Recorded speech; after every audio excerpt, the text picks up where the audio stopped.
फसवे प्रेम. मुंबईत राहणारी सावी साधी, सुंदर आणि शिक्षणात हुशार मुलगी होती.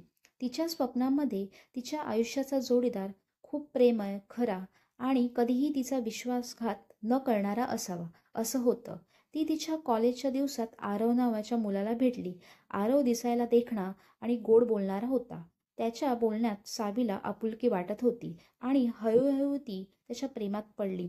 आरव तिच्याशी नेहमी गोड बोलायचा, तिला छोट्या छोट्या गोष्टींनी आनंद द्यायचा, तिच्यावर प्रेम असल्याचं प्रत्येक क्षणाला दाखवायचा.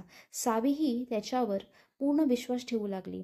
तिने आरवसाठी तिच्या स्वप्नांमध्ये बदल केला, त्याच्या प्रत्येक निर्णयाला पाठिंबा दिला. पण काही महिने जाताच आरवचा स्वभाव बदलत गेला. तो सतत कामाच्या कारणावरून टाळाटाळ करायला लागला.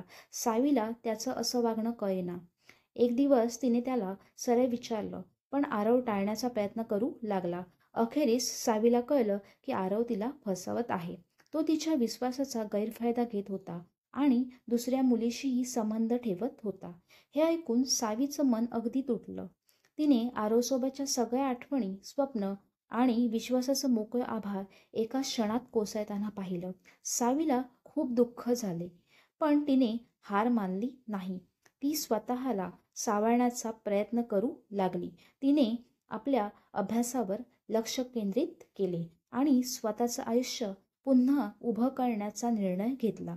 सावीची ही कथा सांगते की प्रेमात फसवणूक कितीही वेदनादायक असली तरी ती आपल्याला अधिक कणखर बनवते.